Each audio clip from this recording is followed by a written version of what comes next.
ఆ గ్రామంలో పుడితే చిన్నప్పుడే మా నాన్న నా పేరు రాంబాబు అని పేరు పెట్టేసుకున్నాడు. ఎందుకో చెప్పరా? రాముని భక్తుని కావాలని, పెద్ద భక్తుని కావాలని చిన్నప్పుడే పేరు పెట్టుకున్నాడు. చాలా పేద కుటుంబం, అసలు తినడానికి తిండి కూడా లేని పరిస్థితి.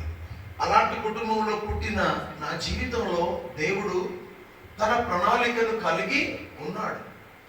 ఏం చేశాడంటే చిన్నప్పుడు ఇంతనే ఒక 6 years ఉన్నప్పుడు ఒక టీచర్ వచ్చింది. ఆమె క్రిస్టియన్ టీచర్ వచ్చి నా బట్టలన్నీ చిరిగిపోయినాయి. అంటే ఏమంటారు మనకు నిక్కరు షర్ట్ కూడా చిరిగిపోయి మురికి బట్టి గలీజ్గా ఉండిపోయాను. ఆమె వచ్చి నన్ను దగ్గరికి తీసుకొని, యేసయ్య నిన్ను ప్రేమిస్తున్నాడు రా, దేవుడు మంచి దేవుడు అంటే, పో నాకు తెలియదు అని చెప్పాను. ఎందుకంటే నేను ఏ భక్తునో మీకు తెలుసు. చిన్నప్పుడే రేడియోలో పాడేవాడిని, టీవీలో పాడడానికి తీసుకొని పోయేవాళ్ళు, అంత చిన్నప్పుడే. ఇక అలాంటి పరిస్థితుల్లో ఆమె ఏం చేసిందంటే, నీకు ఒక డ్రెస్ కొంటాను రా, అన్ని చిరిగిపోయి ఉన్నాయి అని ఆమె డ్రెస్ కొని వాళ్ళ స్కూల్లో ఫ్రీగా సీట్ ఇచ్చింది ఫస్ట్ క్లాస్లో. నేను స్కూల్లో జాయిన్ అయినందుకు ఊళ్ళో ఉన్న పిల్లలందరూ కూడా జాయిన్ అయ్యారు. ఎందుకు? నేను వాళ్ళకి పాటలు నేర్పుతా కదా, నాతో ఉండాలని. అప్పుడు ఆ school private school, Christian school అన్నట్టు. అప్పుడు ఆ స్కూల్లోకి వచ్చిన తర్వాత first class, second class, third class వరకు మంచిగానే ఉన్నా. థర్డ్ క్లాస్లో ఏం చేశారంటే, వీడిని బయటికి వెళ్ళగొట్టాలని చెప్పేసారు. ఎందుకు టీచర్ నన్ను బయటికి వెళ్ళగొడుతున్నారంటే, నువ్వన్నీ కూడా బయట దేవుళ్ళ పాటలు పాడుతూ ఉన్నావు, ఇది యేసు ప్రభు కొరకు కట్టబడిన స్కూలు, పిచ్చి పిచ్చి పాటలు పాడుతూ నీకు డ్రెస్ కొన్నా కూడా నీకు బుద్ధి లేదు, నీకేం కొంచెం కూడా జ్ఞానం లేదు, వెళ్ళిపో అని పలకం ఇచ్చి బయటకు వెళ్ళగొట్టారు. హ్యాపీగా బయటకు వచ్చాను. ఎందుకంటే నేను రాముడి పాటలు పాడాలని, భజన చేయాలని నాకు చాలా ఇష్టం. చిన్నప్పటి నుండే మా నాన్న భక్తుల దగ్గర విడిచిపెట్టిండు అన్నట్టు. అలాంటి పరిస్థితిలో ఇక నాకు ఇష్టం బయటకు వచ్చాను.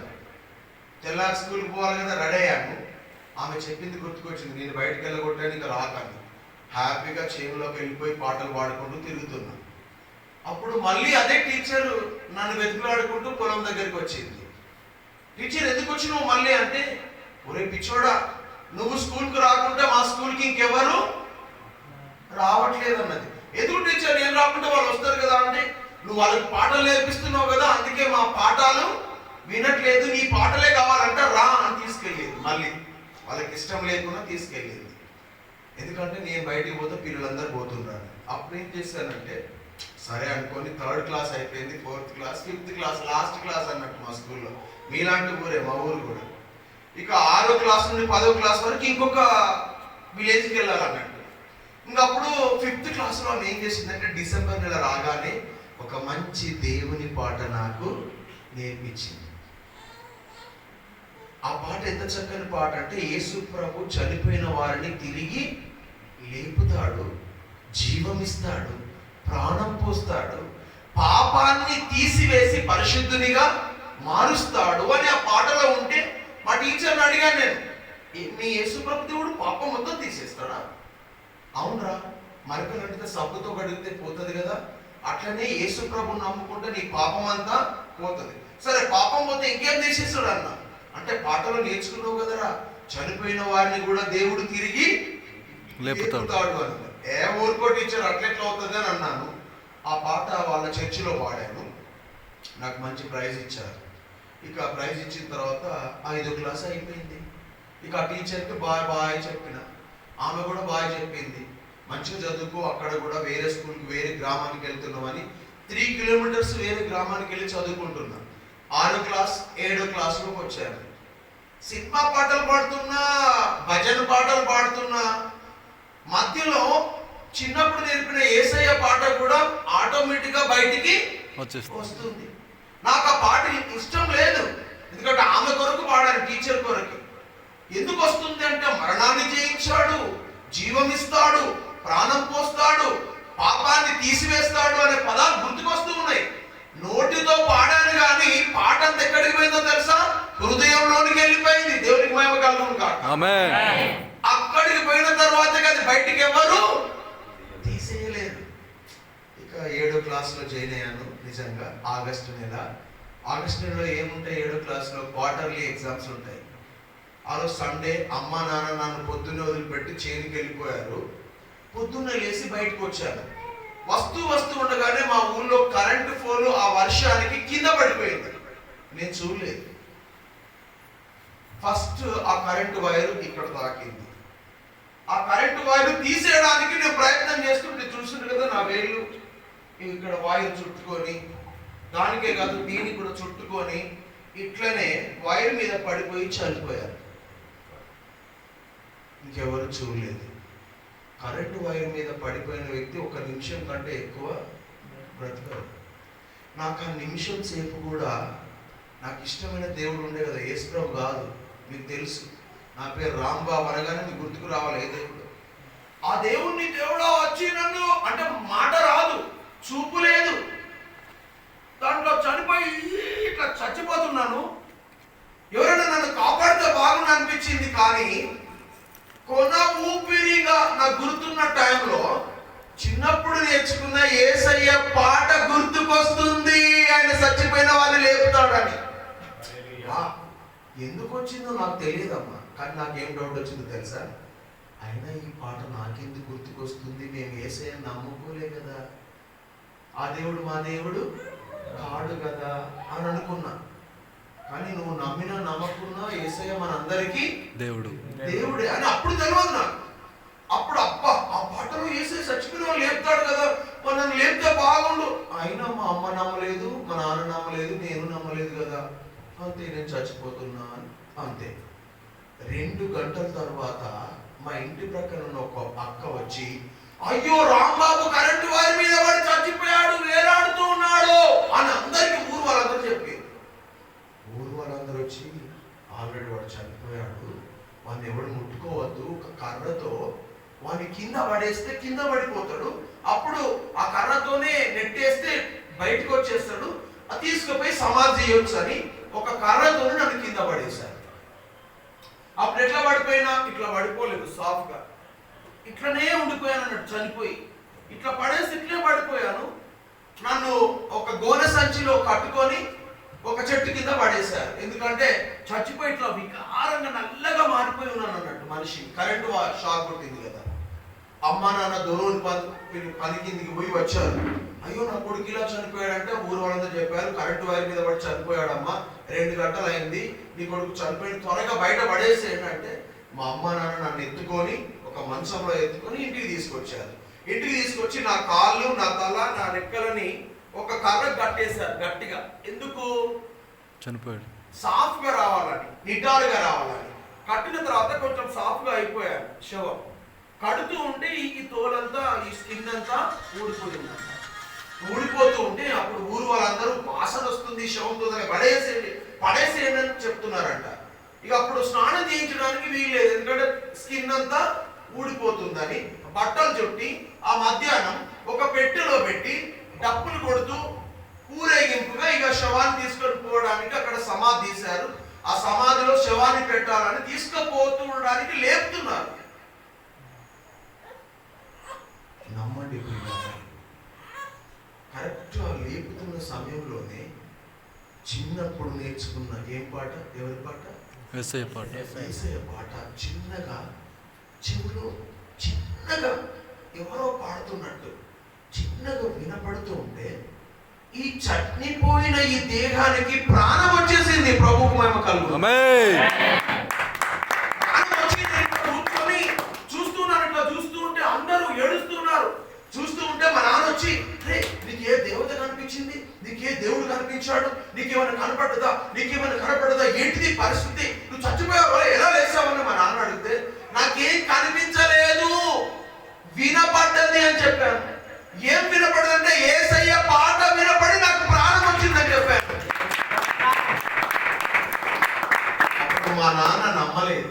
ఎందుకు? అరే పిచ్చోడా, మనం యేసయ్య నమ్ముకోలే, మన ఇంట్లో బైబిల్ లేదు, మన ఇంట్లో యేసు ప్రభు లేడు, మనకి ఏ దేవతో కాపాడింది గమనుండో అని నన్ను కోప్పడ్డ తర్వాత నన్ను బయటికి తీసి సాయంత్రం 6 గంటల వరకు చూశారు. ఎందుకు? వీడు మళ్ళీ చనిపోతాడు, పెట్టినట్లే పెట్టండి, ఏందో ఈ అద్భుతం తెలియదని. నన్ను చూసిన వారందరూ కూడా ఇంట్లోకి వెళ్ళి తలుపులు వేసుకున్నారు. ఎందుకు? దయ్యమై లేచిందని. తలుపులు వేసుకున్న తర్వాత సాయంత్రం వాళ్ళు వచ్చింది మెల్లమెల్లగా, ఇంకా చనిపోలే అట్లనే ఉన్నాడు రాంబాబు అని. వచ్చే వరకు ఇక అప్పుడు నా దగ్గరికి వచ్చి అడుగుతున్నారు, నీకు ఏం కనపడ్డది ఏం కనపడ్డది అంటే నేనేమన్నా నీకు ఏమీ కనపడలేదు, దేవుని మాట పాట వినపడ్డది అని అన్నాను. ఇంకా అప్పుడు కొద్దిసేపు చూశారు, సాయంత్రం వరకు చూశారు. మరి ఎట్లా అక్కడ సమాధి తీసాము, ఇంటి ముంగట సమాధి పెట్టే ఉంది, ఏం చేయాలి దీన్ని, వట్టిగా తీసుకెళ్ళొద్దు కదా అని చూశారు. చూసి ఇక నేను చనిపోయినందువల్ల చూసి ఏమో బ్రతుకుతాడో ఏమోలే, మరి దీని ఇట్లనే పెడితే ఊరికి అరిష్టం, ఊరికి కీడు అని చెప్పి మా ఇంట్లో ఉన్న కోడి పెట్టెను చంపి దాన్ని పెట్టెలో పెట్టి దాన్ని తీసుకుపోయి సమాధి చేశారు. యేసయ్య మీ దగ్గర నన్ను నిలబెట్టాడు. నాకు తీసిన సమాధిలో కోడి పెట్టున్నది, నన్ను దేవుడు మరణం చెందిన నన్ను చూసారా, ఇంకా ఈ గాయాలు చిన్నప్పటి గాయాలు ఇంకా మానలేదు, ఇంకా గుర్తులు పోలేదు. నా 2 వేళ్ళు కూడా ఇంకా చక్కగా రావు, ఎందుకంటే ఆ కరెంటు వారిని పట్టుకుంటే అవి లాగేసినాయి. ఇక 7వ క్లాస్ అయిపోయింది, 8వ క్లాస్ 9వ క్లాస్లోకి వచ్చాను. మీలాంటి ఒక చర్చిలో పాటల పోటీలు జరుగుతుంటే పాటలు పాడడానికి పోయాను. పోతే యేసు ప్రభు ఎప్పుడైనా వాక్యముతో మనతో ఏం చేస్తాడు, మాట్లాడు. నేను అక్కడ చివర కూర్చుంటే ఆ దైవజనుడు వాక్యం చెప్తూ ఉంటే యోహాను సువార్తలో ఒక మాట వచ్చింది. ఏమొచ్చిందంటే, నా యందు విశ్వాసం ఉంచువాడు చనిపోయినను బ్రతుకును, బ్రతికి నా యందు విశ్వాసం ఉంచువాడు మరెన్నటికి చావడు. చప్పలు కొట్టండి ఆ మాటలు. మీకేమైనా అర్థమైందా? చెప్పండి, ఏమర్థమైంది? నా యందు విశ్వాసం ఉంచేవాడు చనిపోయినను బ్రతుకున్నాడు. వాక్యం చెప్తుంది కదా, బ్రతికేయాలి. మళ్ళా బ్రతికి కూడా ఏం చేయాలంట, ఆయన యందు విశ్వాసం ఉంచితే మరెన్నటికి చావు లేదు. ఆమేన్. నేను చావను, దావీదు అన్నాడు కానీ నేను చావను, సజీవుడనే నీ క్రియలు వివరిస్తాను. నేను బ్రతుకుతున్నాను ఎందుకంటే నా యేసు ప్రభు నన్ను ఎట్లా రక్షించాడో, ఎట్లా కాపాడాడో ఇవన్నీ చెప్పడానికి నేను ఇంకా చావను. అందుకే దేవుడు మీ మధ్యలోకి తీసుకొచ్చాడు. నాకు తెలుసు, నా శరీరాన్ని చూసుకున్నప్పుడల్లా నాకు తెలుసు, ఎందుకో తెలుసా, ఎప్పుడు చచ్చిపోయి శివమైపోయేవాడిని నేను ఎందుకు బతికాను అంటే దేవుడు జ్ఞాపకం చేస్తాడు. ఏమని అంటే, ఒరేయ్ నిన్ను నేను ఎలా లేపానో, ఎందుకు లేపానో అదంతా సర్వ ప్రపంచానికి నువ్వు తెలియజేయడానికి బ్రతికించాను. ఆమేన్. అందుకే కదా ఇప్పుడు నేను ఎంతో చదువుకున్నాను, ఎంఏ చేశాను, పీజీ చేశాను, పిహెచ్డి చేశాను, బిఈడి చేశాను, తెలుగు పండిట్ చేశాను, సంగీతంలో శాస్త్రీయ సంగీతం చేశాను. ఇవన్నిటికి ఎంతో పెద్ద ఉద్యోగం నాకు రెడీ ఉంటుంది గవర్నమెంట్ లో. కానీ అవన్నిటిని ఎందుకు పక్కకు పెట్టానంటే, బికాస్ ఆఫ్ దిస్. చచ్చిపోయిన నాకు ప్రాణం పోసిన ఆయన సేవ చేయకుండా నేను ఎక్కడ తిరగాల, నేను ఎక్కడ బ్రతకగలను అని ఆయన సేవకు 9వ తరగతిలోనే నా జీవితాన్ని సమర్పించుకున్నాను. అప్పుడప్పుడు మా ఊళ్ళోకి వెళ్ళి నాకు పెట్టిన అంటే నన్ను పెట్టే సమాధి ప్లేస్లో ఇప్పుడు చెరువు వచ్చింది.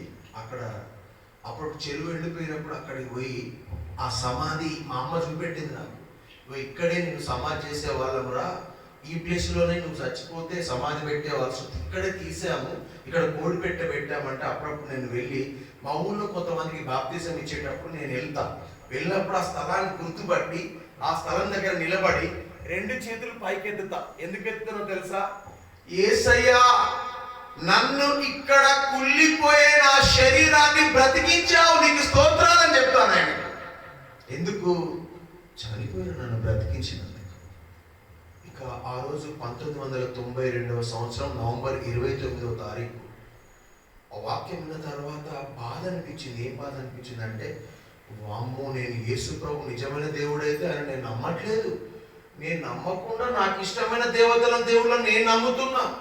నేను చచ్చిపోతే ఇప్పుడు యేసు ప్రభు బతికించిన తర్వాత కూడా మనం చచ్చిపోతే నరకం పోతా, కాబట్టి నా పాపాలు ఇప్పుడే ఒప్పుకుంటాను. అక్కడే మోకాలు వంచి, యేసయ్యా నేను కూడా పాపిని, నా పాపాలు క్షమించవా, నేను హిందువుని, నేను నీ బిడ్డను కాదు, మా ఇంట్లో ఎవరు నేను నమ్మిన లేరు తండ్రి, కానీ నువ్వు నా పాపాలు క్షమిస్తే నేను నీ బిడ్డగా మారుతా, నన్ను క్షమించవా అని అన్నా. ఒక్కటే మాట అనగానే నాకు ఎంతో సంతోషం అనిపించింది. నా పాపాలను ఒప్పుకున్నా కదా. అప్పుడు పాస్టర్ గారు వచ్చారు, వచ్చి, బాబు నువ్వేంది దుఃఖపడుతున్నావు, ఏడుస్తున్నావు, ఏమైంది నీకంటే, సార్ నాకు నా పాపం ఏంటో అర్థమైంది, యేసు ప్రభు నా పాపాలు తీసేయడానికి భూమి మీద రక్షకుడుగా పుట్టాడు, ఆయన పేరు రక్షకుడు నాకు అర్థమైంది సార్, నాకు బాప్తిసం ఇవ్వండి అని చెప్పాను. ఆమేన్. 1992 నవంబర్ 29వ తారీఖున ఆయన తీసుకుపోయి మా ఊళ్ళో ఎవరు యేసు ప్రభు నమ్మలే, నేను ఒక్కరిని అదే రోజు నమ్ముకున్నాను, అదే రోజు బాప్టిజం. మనం ఇప్పుడు నమ్మితే 5 సంవత్సరాలు బాప్టిజం తీసుకుంటాం. అంటే ఇక్కడ స్విచ్ చేస్తే లైట్ తొందరగా వస్తుందా, 10 రోజులకు వస్తుందా? తొందరగా వస్తుంది. స్విచ్ చేయగానే లైట్ రావాలి. మనం నమ్ముకోగానే ఏం తీసుకోవాలా? బాప్తిసం తీసుకోవాలి. అందుకని నమ్మి బాప్తిసం పొందిన వాడే రక్షింపబడును. నమ్మి కొన్ని రోజులు ఉన్న తర్వాత కాదు, నమ్మిన వెంటనే బాప్తిసం తీసుకోవాలి. అప్పుడు లోకమంతా చూశారు, రాంబాబు ఏం చేస్తున్నాడు, వాడికి ఏం చేస్తున్నారు మీరంటే, ఆయన రక్షణ పొందుతున్నాడు. అంటే రక్షణ పొందుతున్నాడు ఏంటిదంటే తన పాపాలను ఒప్పుకున్నాడు. ఒప్పుకుంటే ఆయనకి ఏమైతే నీళ్ళలో ముంచుతున్నావు అని గ్రామ ప్రజలు అడుగుతూ ఉంటే పాస్టర్ చెప్తున్నాడు, ఆయన ఇక్కడ నుండి యేసు ప్రభు బిడ్డగా మారుతూ ఉన్నాడు. ఏ మతం మారడా? ఏ మతం మారడు. కులం మారడా? కులం కూడా మారడు. మరి ఏం మారుతుంది? మనసు మార్చుకుంటున్నాడు. దేవుని బిడ్డలారా, మారేది మతం కాదు, మారేది మనసు. ఒకప్పుడు ఇక్కడ దయ్యాలు, భూతాలు, చెడు లోకమంతా ఈ హృదయంలో ఉండే, ఆ హృదయంలో ఉన్న దాన్ని నేను ఒప్పుకున్నాను, దేవుడు తీసేశాడు. ఇప్పుడు హృదయంలోనికి యేసు ప్రభు దిగి వచ్చాడు. నేను దేంట్లో దిగలేదు, నాలోనే దేవుడు దిగాడు. మీరేమన్నా మతంలో దిగారా? మీలోనే యేసయ్య దిగాడు. ఆ రోజు నుండి ఒక కంజర పట్టుకొని పాటలు పాడుతూ అనేక మంది ప్రజలను మెల్లమెల్లగా యేసయ్య ప్రభు గురించి చెప్తూ తిరిగాను. తిరుగుతూ భారతదేశం అంతా ఇంకా తిరుగుతూనే ఉన్నాను. ఒక్కరోజు కూడా ఖాళీ ఉండదు, తిరుగుతూ చెప్తూనే ఉంటాను. ప్రియులారా, దేవుడు నన్ను బ్రతికించినందుకు నా బ్రతుకును ఆయన చేతిలో పెట్టాను. ఇక నాకు చావు లేదు. ఆమేన్. ఆమేన్. దేవుడు ఆ మాటను స్థిరపరచును గాక. ఆమేన్. దావీదు కూడా అదే మాట అంటాడు, నేను చావను, సజీవుడనే నీ క్రియలు వివరిస్తాను. బతుకుంటా సుఖంగా వండుకుంటా అనట్లేదు ఆయన. ఏమంటున్నాడు? నీ క్రియలను నేను వివరిస్తాను, ఇంకా చెప్పడానికి బ్రతుకుతాను. ఆమేన్. ఆమేన్. దేవుని తమ్ముడు, చెల్లెలు, అమ్మాయ్య, మీకు నా 2 చేతులు ఎత్తుతున్నాను. యేసుక్రీస్తు ప్రాణం తీసే దేవుడు కాదు, ప్రాణం పోసే దేవుడు. యేసుక్రీస్తుకు ఏ కులం, ఏ మతం అక్కర లేదు. ఎవరినైనా ఆయన ప్రేమిస్తూనే ఉన్నాడు. అలాంటి బ్రతుకులో దేవుడు ఈరోజు ఒక గొప్ప స్థితి తన సేవకుడిగా నన్ను మలుచుకొని ఎంతో మంది చెల్లెలను, తమ్ములను దేవుని దగ్గరికి నడపడానికి ఇంకా వాడుకుంటూనే ఉన్నాడు. కొంతమంది నా పాటలు విని సెంట్రల్ జైల్లో ఉన్న వాళ్ళు రక్షణ పొందారు. ఆ పాట ద్వారా రక్షింపబడ్డారు. ఆ పాటలు విని, రాసిన పాటలు విని, పాడిన పాటలు విని. ఎందుకు జరిగింది ఇదంతా అంటే నన్ను నేను దేవునికి సమర్పించుకున్నాను. దేవుని ప్రియులారా, దేవుడు ఈరోజు మిమ్మల్ని కూడా తనకి ఇచ్చుకోమంటున్నాడు. వచ్చిపోవడం కాదు. మీరు ఆదివారం ఏం చేస్తారంటే దేవుని గుడికి వస్తారు, వెళ్ళిపోతారు. ఏం లాభం? దేవునికి ఏమొచ్చింది? నువ్వు గుడికి వస్తే ఏమొచ్చింది? ఈరోజు ఈ తమ్ముడు వచ్చిండు అనుకో గుడికి, దేవునికి ఏమొచ్చింది? ఎప్పుడైనా చెక్ చేశారు? నువ్వు వచ్చినావు అనుకో బైబిల్ పట్టుకొని, ఏమొచ్చింది? నువ్వు 10 పాటలు పాడినావు అనుకో, ఏమొచ్చింది దేవునికి? నువ్వు 40 రోజులు ఉపవాసం ఉన్నావు అనుకో, దేవునికి ఏమొచ్చింది? ఆలోచన చేసావా ఎప్పుడన్నా? దేవునికి వచ్చేది ఏమన్నా పని ఉంటే చెయ్యి. నీ భక్తి దేవునికి వచ్చేది ఏం లేదు, నీకు వస్తుంది. దేవుడా నాకు ఏదైనా సాయం చేయవా ప్రభా, నాకేమన్నా ఇవ్వవా, నా పరీక్షలో పాస్ చేయవా, నా ఇంట్లో బాగు చేయవా, ప్రతిదీ దేవుని నుండే అడుగుతున్నావు. అందుకని ఒక కవి ఏమంటాడంటే, దేశం నీకేమిచ్చిందో కాదు, నువ్వు దేశానికి ఏమిచ్చావు అనేది ముఖ్యం. దేవుడు నీకేమిచ్చాడు కాదు, దేవునికి నువ్వు ఏమిస్తారు? మీరు బహుశా ఏమిస్తారు? ఒకరు దేవుడు ఏమన్నా అడిగితే నువ్వు ఏమిస్తావు? మరి ఎన్ని రోజులు ఇట్లా నువ్వేమనుకోగలవు? ఏమన్నా ఇస్తావు? చెప్తావు. ఏమన్నా ఇస్తావు? కరెక్ట్ చెప్పు. ఉదయం పుణ్యానికి ఇచ్చేస్తావులే కానీ ఇంకా ఎప్పుడో ఇచ్చేసినావు అది. ఇంకా ఇప్పుడు దేవుడు వచ్చిండు అనుకో, చలమా ఇప్పుడే దేవుడు వచ్చాడు, అమ్మ నాకు మీరు ఏమి ఇస్తారంటే ఏమి ఇస్తావు? ఇంకా రెడీ చేసుకోలేదు కదా, నువ్వేమి ఇస్తావు బ్రదర్? ఇంకేమి నువ్వు సిద్ధపల్లి, నువ్వు సెల్ ఫోన్ ఇచ్చేస్తావా? ఇచ్చేస్తానండి. సెల్ ఫోన్ ఆయన పనికిరాదు. నువ్వు ఏమి మీరేమన్నా ఇస్తారా? దేవుడు ఇప్పుడే వస్తే ప్రభువా మాకేమున్నది ప్రభువా నువ్వే ఇవ్వరాదేమని ఉంటే అంటారా? దేవుడు నిన్ను అడుగుతూ ఉన్నాడు, ఆయనకు నువ్వు చేయగలవు. ఆమేన్ ఆమేన్. నువ్వు ఇవ్వగలవు. ఏంటిది? ప్రతి ఆదివారం దేవుడు ఇక్కడ మీకంటే మీ అందరికంటే ముందుగా వచ్చి ఇట్లనే కూర్చుంటాడంట. కూర్చొని నా బిడ్డలు ఈరోజు నాకేమి తీసుకొస్తారంటే ఏం తీసుకొస్తావు? 10 రూపాయలు, 5 రూపాయలు, 2 రూపాయలు తీసుకొచ్చి అదేది అట్లా ఏమి ఉండదా? ఉందా? ఏది దాచిపెట్టారా? ఒకసారి చూపిస్తే సంతోషపడతా.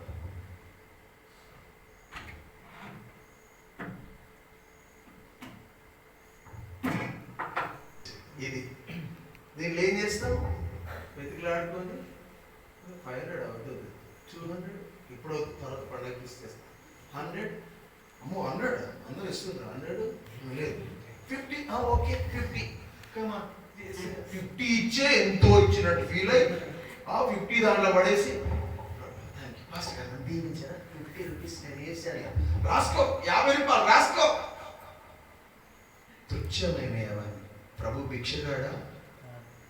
సర్వ సృష్టికర్త ఆయన దగ్గర సర్వ సంపదల గని, ఆయన దగ్గర ఏ లోటు లేదు. నువ్వెందుకు ఇస్తున్నావు? నీకు తెలుసా? నువ్వు దీవించబడడానికి. ఇస్తే నువ్వు దీవించబడవని చెప్తే ఎవరివాడిగా కథ. డబ్బులు ఇస్తే మీరు దీవించబడలేదని అనుకో, దీవించబడదు మనకెందుకు, మనమే దాచిపెట్టుకుందాం అనుకుంటాం. నువ్వు ఇచ్చేది ఎందుకో తెలుసా? నువ్వు దీవించబడడానికే. నువ్వు ఇప్పుడు ఇచ్చేది ఎందుకు ఇవ్వాలంటే దేవునికి ఏం పని జరుగుతుందో అది ఇవ్వు. ఆమేన్.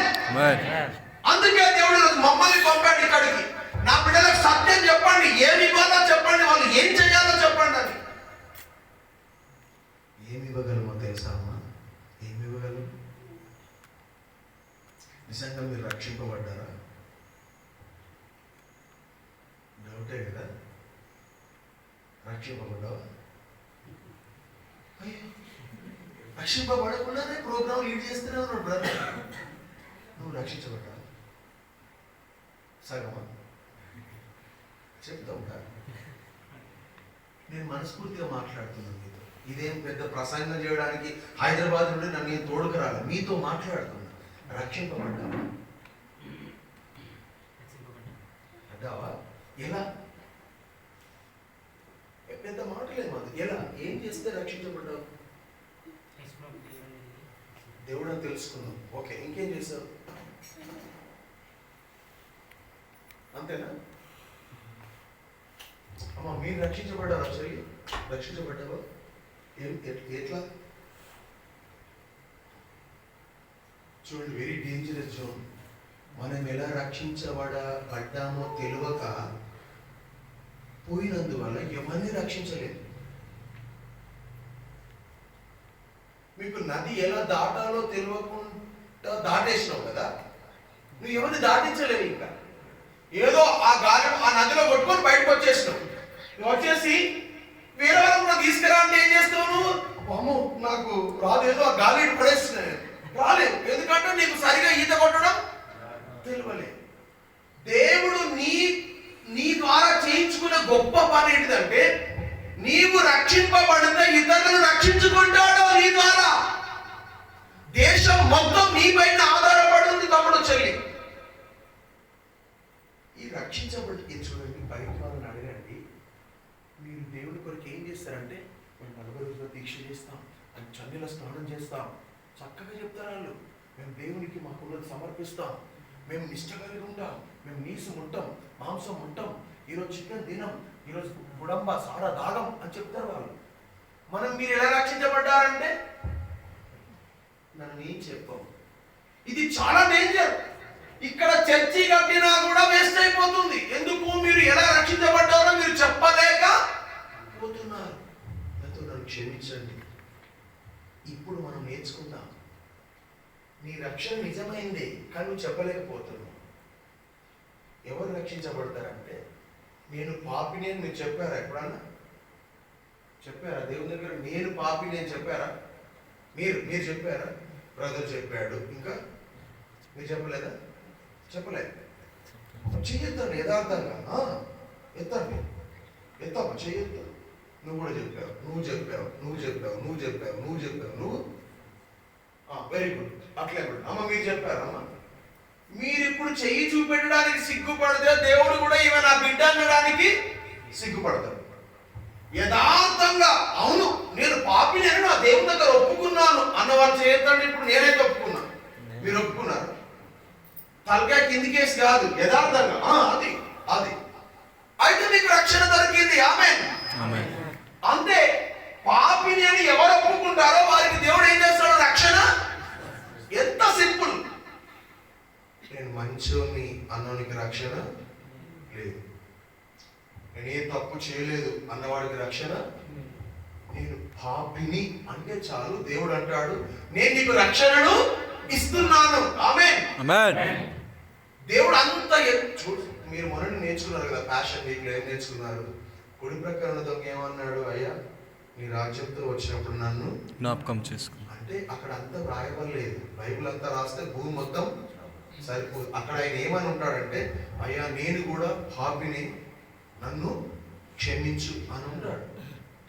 అప్పుడు ఏం దొరికింది ఆయనకు? చెప్పండి, చేతులు నోటితో చెప్పడం. ఏం దొరికింది? రక్షణ దొరికింది. అపవాది మనల్ని కన్ఫ్యూజ్ చేస్తాడు. ఏం చేస్తాడంటే, నీకు దొరికిందా? ఇప్పుడే చూడ బ్రదర్ని అడిగితే కూడా ఇంకా రక్షణ రాలేదన్నా అంటున్నాడు. అపవాది మనల్ని ఏం చేస్తుందంటే మోసం చేస్తుంది. నీకు వచ్చిన రక్షణ కూడా రాలేదని భ్రమ పెడుతుంది. ఎవరిది చేసేది? పాపి నేను ఒప్పుకున్న ప్రతి మనిషికి దేవుడు ఇచ్చే భాగ్యం ఏంటిది? రక్షణ. అసలు క్రైస్తవుడు కావాల్సింది, క్రైస్తవునికి నిజమైన భాగ్యం ఏంటంటే రక్షణ. ఎందుకు? యేసు ప్రభు అంటే అర్థం ఏంటిది? లోక రక్షకుడు. దేవుని రక్షిస్తాడు. ఎగ్జాక్ట్లీ. పాపం నుండి రక్షింపబడిన వ్యక్తికి ఏం దొరికినట్టు? తిరిగి పాపం చేయొద్దు సుమి.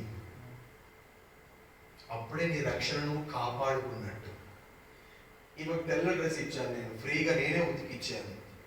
ఈమెకు ఫ్రీగా ఇచ్చాను కదా అని పిచ్చి పిచ్చిగా బురదలో దొరికింది అనుకో, అప్పుడు ఆ తెల్ల డ్రెస్ ఏమవుతుంది? మరకలు అంటుకోతుంది. అట్లనే దేవుడు కూడా నువ్వు పాపిని అన్నందుకు నీకు తెల్లని దగదగ మెరిసే నీతి వస్త్రాలను, నీకు రక్షణ వస్త్రాలను దేవుడు తోడిగాడు.